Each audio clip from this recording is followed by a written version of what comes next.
administration since independence up until now, will this be the starting point of a new era for Nigeria? And that's what we're looking at. Now, Sheil, Asiwaju in his acceptance speech said something about education loans and credit. Now, it takes us also to think and reason. We don't have adequate data in this country. If you're giving loans to people, you don't have their data, or you don't have their biometrics, or you don't have their information adequately enough, or a system where anybody can leave Lagos and dissolve in the country where you're looking for him or her, you don't know where the person is, and the person goes to Maiduguri and is cooling off as a way of running away from the loans that the person. I don't know how that is going to play out. How successful do you think this credit and loan system that has never been introduced in Nigeria one way or the other will work? I think we've made some giant strides in terms of data capturing. Whether we've utilized that data or those data in the right manner, and then of course synergized it. You have NIN, you have BVN and all of that. Whether we've synergized it effectively, it's a different thing. And I think that will be at the forefront of those conceptualizing this. You have to also understand, and I think there's been a pilot program for this loan scheme in Lagos. Kaduna is also doing the same thing. So there will be a lot of learning call from that. And speaking about loans and data, you also have to look at the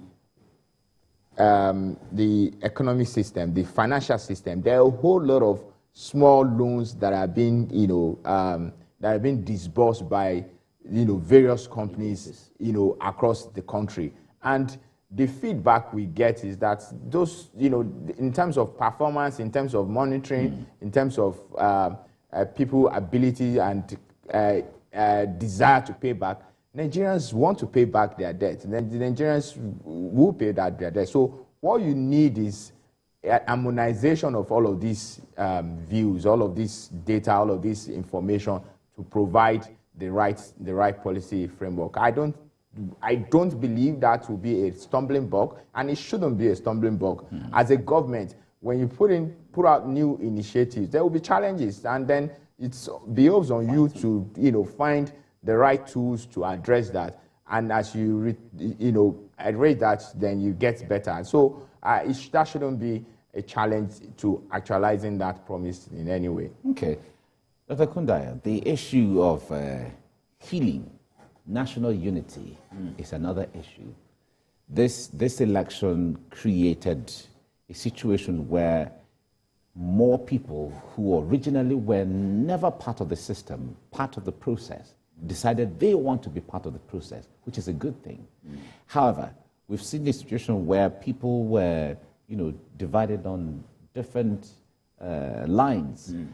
But the president, whoever emerges president, like we have right now, a new president-elect has emerged, it has to be the president of all. Everyone. Whether the person supported or didn't support, So talk to us about what Asiwaju can do to begin to create the kind of healing and national unity that Nigerians would like to see.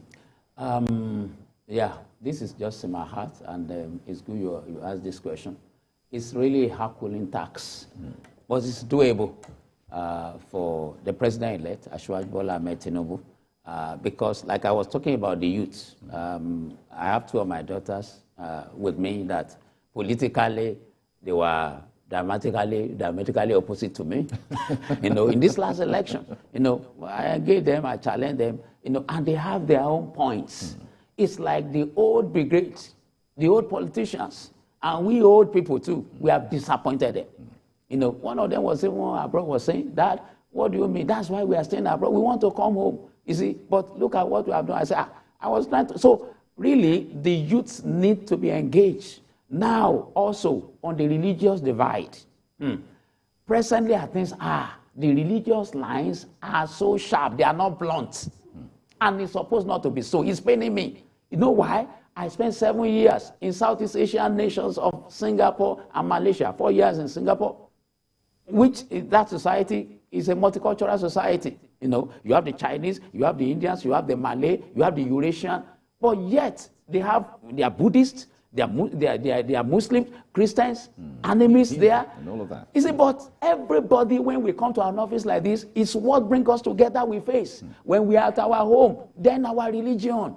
And we need to come to that consciousness, not that it's to be on the national scale. And then we now say that Nigeria is a secular state. It really needs to address that. And if we need to start, it's even good because of the time it has, the time of, before the inauguration, to really engage the religious bodies. It really needs to engage them now. The Islam, the Christian, on that side, the youth, engage them and hear them. Hear them. You see, I remember when this woman, Senator Hillary Clinton, wanted to vie for the New York Senate, this thing. She was going around, and people were like, "What's wrong with her?" Because she would not talk. All she was doing was listening to her constituents. I wrote about this in one of my columns. Listening to them, not even posing any question to them. You see, because people are, especially the youth, and people in the religious this thing, where you have their people killed, like in Benue State. It was a wonder when some people say election was rigged in Benue State, that APC could win. APC, to me as a bookmaker, I've already given out that APC could not win anything there. You see, and in some states like Plateau, where other people have been killed, so they have their own animosity. I don't know whether the president-elect, by the time he comes, will set up like a truth reconciliation committee. I don't know. You see, but we need national healing. People need to speak. And one of the things is when you are not allowed to express what is inside you, it becomes a depression. And many Nigerians right now, they carry depression all about. So it really needs to engage the blocks of people and hear them. Hear them, not believe that, oh, I already know what is wrong with you. No, hear them, let them speak from there. Let them speak with passion. Some will even speak with anger. Let's factor this thing and filter this thing. And then begin to design policy that will address this. And when Nigerians begin to see their leaders addressing this, Nigerians are appreciative. They will begin to say, oh, what we say, they're already working on it. They're already working on it. They will have faith in it. So this time of between the inauguration, between the inauguration is a very good time to do the engagement, and see himself, as Asiwaju Bola Ahmed Tinubu as the president, need to see himself as the father of this house. And with that, in Yoruba common language, common parlance, it is said, "Oríṣiríṣi ọmọ là ń rí nílé alágbára." That means you see all kinds, all varieties of children in the house of a powerful man, and that is the house, Nigeria. All right, it's really interesting. We're learning a new Yoruba.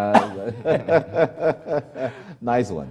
Now, there's this Japa syndrome where young people, on the street, you ask anyone, if they have the opportunity, everyone wants to leave.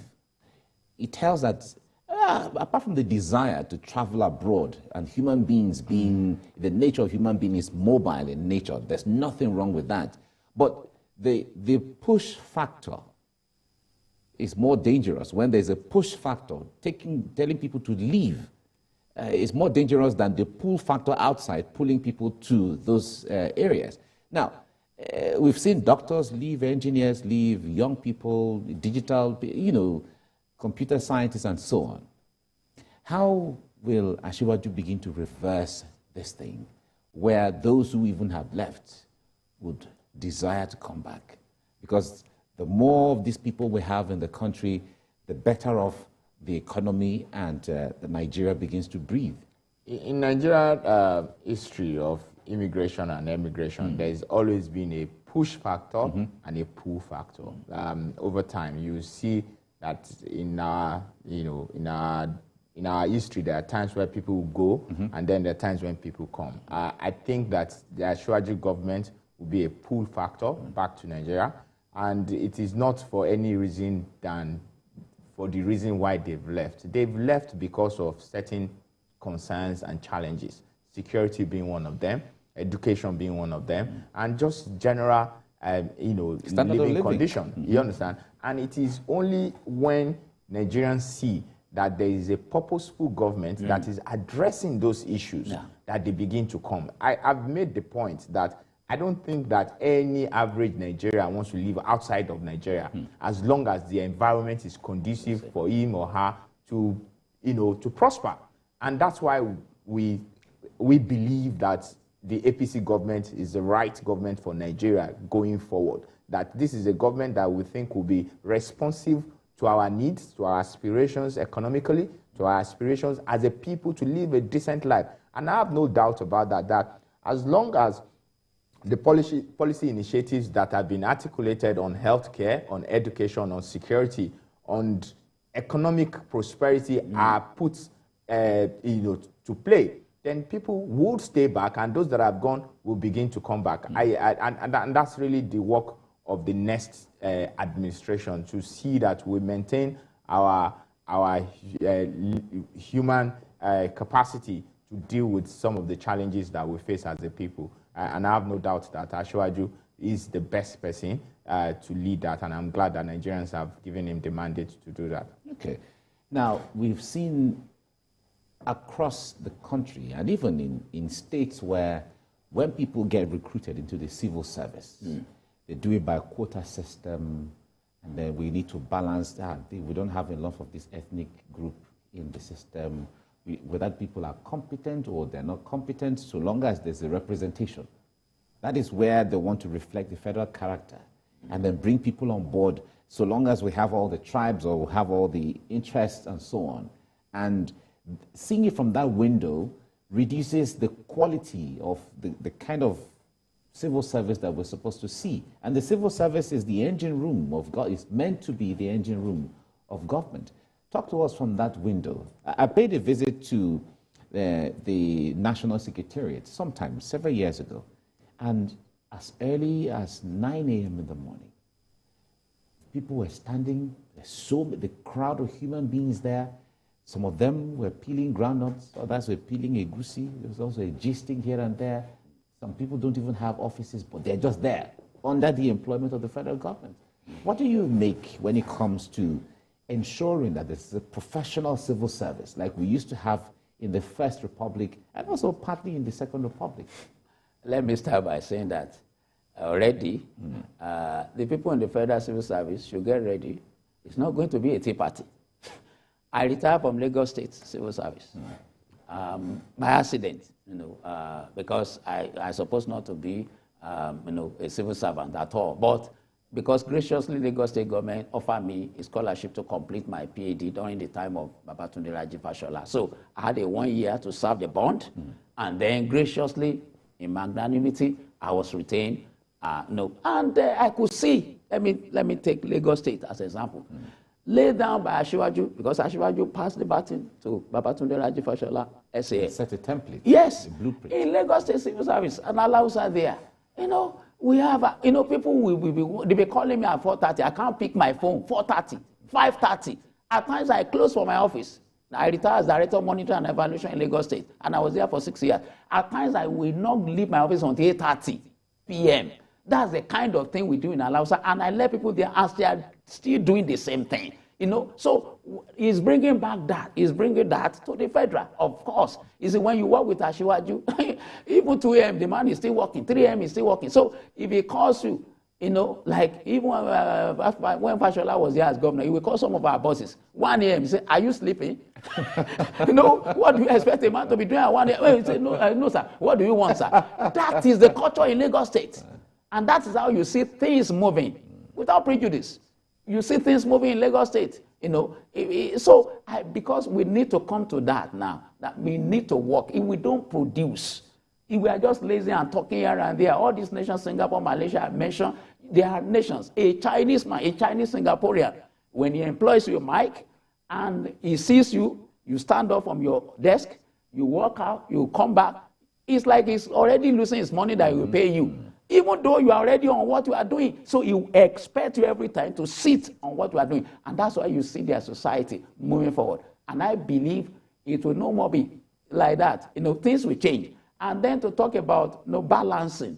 There's no problem in balancing. You see, but the thing is, when we are talking about quota system, and then to now make sure merit goes down, that is not best for our nation.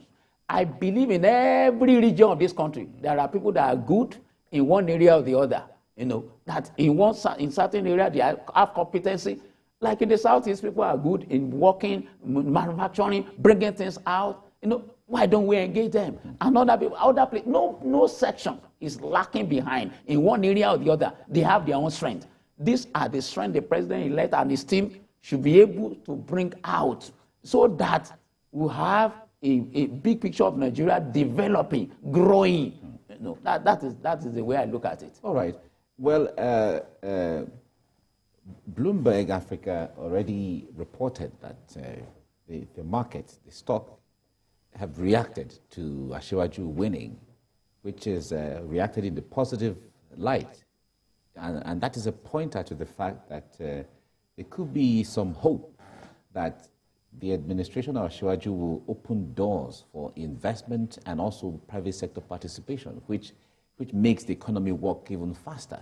What do you see from that window of private sector involvement in the economy, building of the economy and things like that? It's not a surprise. That positive news is not a surprise as a reaction to his victory. And I think it's because they've looked at the policy initiatives. They've seen that all of the policy initiatives, starting even from security to the economy, it's mainly geared towards economic prosperity of Nigeria, taking into cognizance a very robust public-private partnership. And that's why you begin to see some of these positive reactions. And when Asiwaju comes in, if you look at his infrastructural plans, his plans on healthcare, his plan on transportation, his plans on housing, those are plans that would inculcate the private sector in maximizing, you know, the sort of potentials that we have. And that's why we say that the same sentiment that has led Nigerians to elect Bola Ahmed Asiwaju as president-elect should be brought down to Lagos. We've seen what the present governor of Lagos is doing. We've seen his giant strides in ensuring that our infrastructural stock are improved. We've seen his governance style in providing healthcare facilities, and increasing the educational, that we have. And that's why we're telling Nigerians that we do not want to make the mistake of putting a greenhorn in charge of one of the most vibrant economy of West Africa and Africa. So it's important that people see this and people note this in making their decision. We know that last week a lot of our party members were complacent about coming out to vote, thinking that, oh, because Asiwaju is on the ballot, then it's a done deal. And having seen that, we're appealing to them now to come out en masse by March 11 to undertake and complete the work, because there must be a synergy between Lagos and Federal. We cannot leave that hanging now when we have the Federal, and then we now give Lagos to just anybody to run. This is the best time. The next 4 years will probably be the most defining period for Lagos, and we should not make that mistake. All right, that's the right place to leave it now. Thank you so much, Seun Falaye, for coming. Thank you very much. We wish you well as Nigerians look forward to a new era. Thank you very much. Thank you. Dr. John Ekundaya, thank you so much for your time. Thank you, man, for having me. Thank you. Right. Now, this is where we wrap up. We'll go